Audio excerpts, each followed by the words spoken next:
नमस्कार। खेत खजाना में आपका स्वागत है। आज नवंबर की 2 तारीख है और दिन है गुरुवार। जैसा सुबह के वीडियो में आपको जानकारी दी गई थी कि सरसों के बाजार में कुछ सुधार संभव है और सुधार हो रहा है।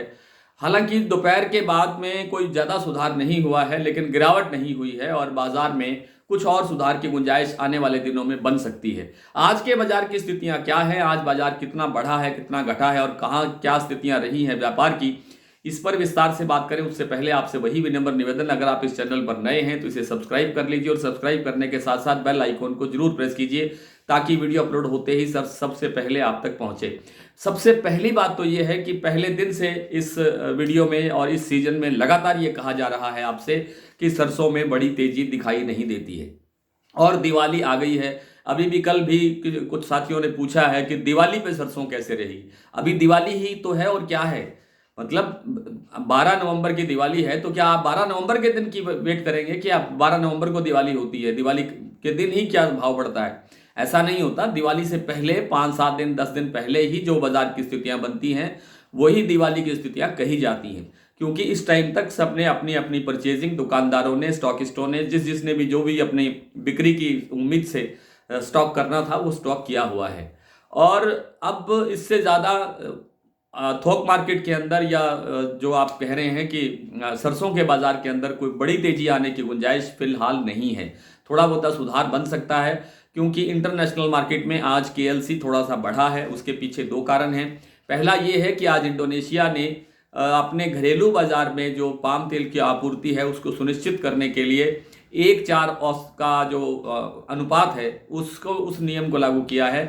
यानी अगर आप 4 हिस्से 4 समझ लीजिए भी 4 बोरी अगर आप निर्यात करते हैं तो आपको 1 बोरी आपको घरेलू बाजार के लिए उपलब्ध करवानी ज़रूरी होगी। तो ये जो रेशियो है, इस रेशियो के कारण जो इंडोनेशिया के घरेलू बाजार के अंदर पाम तेल की जो आपूर्ति है वो संतोषजनक रहने वाली है। लेकिन जो विदेशों के लिए या निर्यात के उद्देश्य से जो पाम की आपूर्ति है वो कुछ तंग हो सकती है और इसीलिए कुछ चीन ने भी अपनी मांग बढ़ाई है, इसीलिए बाजार थोड़ा तेज हुआ है, सोया में भी और पाम में भी। और सोया और पाम में जो अब ये जो तेजी बनती हुई दिखाई दे रही है ना, ये बड़ी तेजी नहीं लगती है। आने वाले दिनों के अंदर 1 से 2 रुपए किलो के भाव बढ़ सकते हैं, लेकिन धीरे धीरे करके।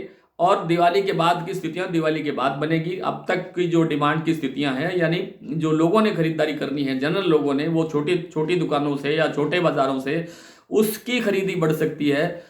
स्टॉकिस्टों ने या दुकानदारों ने अपना माल लेकर के बिल्कुल तैयार कर रखा है। उन्हें जल्दी से जल्दी अपना माल जो है वो स्टॉक जो है वो हल्का करना चाहिए, कमज़ोर करना चाहिए, उसको निकालने की कोशिश करनी चाहिए जहां जहां भी आपको भाव बढ़ा हुआ मिले। नई खरीदी के लिए शायद ये समय उचित नहीं है। सरसों के बाजार में अब और तेजी की गुंजाइश नहीं है। बाजार जैसा पहले बोला जा रहा है कि 6100 रुपये तक का बाजार बनते हुए दिखाई दे सकता है, लेकिन उसमें भी ये पूरा सप्ताह लग सकता है। पिछला सप्ताह भी इसलिए कि बाजार में कोई सही दिशा नहीं बनी। खाद्य तेलों का जो बाजार है वो अस्थिर रहा। कभी ऐसा लगता था कि बाजार तेज हो रहा है, कभी ऐसा लगता था कि बाजार टूट रहा है, लेकिन न तो बड़ी गिरावट आ रही है न ही बड़ी तेजी आ रही है और ये स्थितियां ऐसे ही बने रहने की संभावना है। नरमा कपास की जहां तक स्थिति है, मैं बार बार आपसे निवेदन कर चुका हूं कि नरमा कपास की जो कुल उत्पादन की जो रिपोर्ट है वो बहुत खतरनाक होती जा रही है और लगता यह है कि 270 लाख गांठ के आसपास बाजार रह सकता है, कुल उत्पादन रह सकता है, जिससे आगे चल करके स्थितियां काफ़ी जो है गंभीर हो सकती हैं आपूर्ति को लेकर के। हालांकि इंटरनेशनल मार्केट का रोल यहाँ भी रहेगा, वहाँ डिमांड कैसी रहती है इस पर भी जो है स्थितियां निर्भर करेंगी कि बाजार में कितनी तेजी बनती है। लेकिन तेजी बनना निश्चित रूप से तय है। अभी जो बाजार 7000 से लेकर के 7200 के बीच में कारोबार दिखा रहा है, कुछ एक मंडियों के अंदर 7300 भी कारोबार हो रहा है, लेकिन अभी भी बड़ी तेजी का इंतजार है। नवंबर के एंड में जाकर के या दिसंबर के फर्स्ट वीक में जाकर के कुछ बाजार में आपको तेजी दिखाई दे सकती है। और अब जो कुछ मंडियों के भाव की बात कर लेते हैं। आज जो मंडियों में स्थिति है, सबसे पहले बात कर लेते हैं सलोनी की। सलोनी में आज 50 रुपए का सुधार हुआ है। कोटा में 6375 रुपए का भाव हो गया। अलवर, दिगनेर, शमशाबाद और आगरा के अंदर 6425 रुपए का भाव है। अगर भरतपुर की बात करें तो भरतपुर भी आज 50 रुपए प्लस खुला है। 5615 रुपए का आज भाव खुला है। जयपुर 5950 रुपए पर स्टेबल है। बीपी आगरा 6150 और शारदा 6100 रुपए, यहाँ भी 50-50 रुपए की बढ़ोतरी है।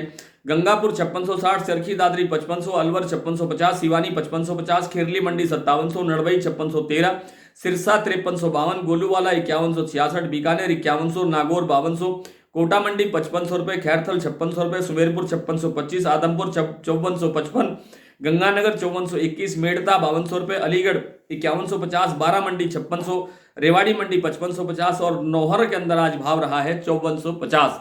आज इतना ही, कल आपसे फिर बात करेंगे, तब तक के लिए नमस्कार।